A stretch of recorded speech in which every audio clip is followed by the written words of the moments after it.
Answer বাহিনীর ক্ষমতা বৃদ্ধি প্রসঙ্গে স্বরাষ্ট্রমন্ত্রী আসাদুজ্জামান খান কামাল বলেছেন, অপরাধীকে আটক, দেহ তল্লাশি ও মালামাল জব্দের ক্ষমতা আনসার ব্যাটালিয়নকে দেওয়া হচ্ছে না এবং ভবিষ্যতেও দেওয়া হবে না। দেশের কোনো আইন অনুযায়ী আনসারকে এই ধরনের ক্ষমতা দেয়া যাবে না।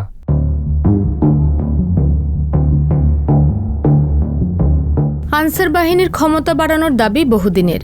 নির্বাচনকে সামনে রেখে বিভিন্ন সুযোগ সুবিধা বৃদ্ধির পাশাপাশি ক্ষমতা বাড়তে পারে, এমনটা আশা করেছিল এই বাহিনী।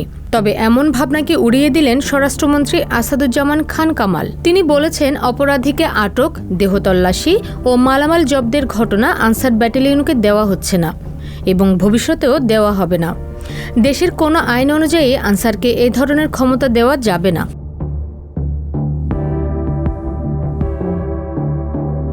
বুধবার 25 অক্টোবর সচিবালয়ে আন্তঃমন্ত্রণালয় সভা শেষে সাংবাদিকদের প্রশ্নের জবাবে তিনি এসব কথা বলেন।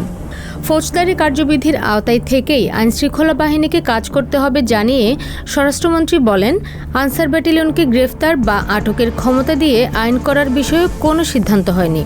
এটি একটি প্রোপাগান্ডা। আইনটি সংসদীয় স্থায়ী কমিটিতে রয়েছে, যেখানে আলোচনা পর্যালোচনা চলছে।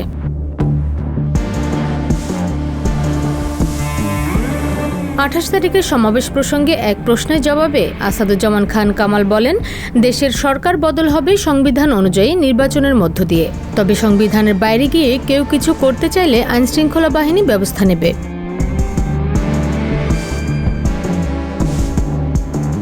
জামাত ইসলামকে 28 অক্টোবর সমাবেশের অনুমতি দেওয়া হয়নি উল্লেখ করে আসাদুজ্জামান খান কামাল বলেন, জামাত ইসলাম কোনো নিবন্ধিত দল নয়।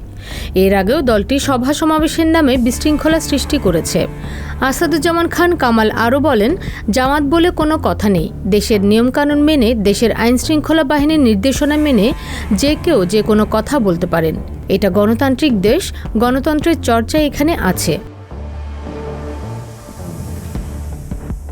রুমি প্রভা, সংবাদ প্রকাশ। সংবাদ, ফিচার ও অনুষ্ঠানের জন্য ভিজিট করুন সংবাদ প্রকাশের ওয়েবসাইট এবং যুক্ত থাকুন ফেসবুক পেজ ও ইউটিউব চ্যানেলের সঙ্গে।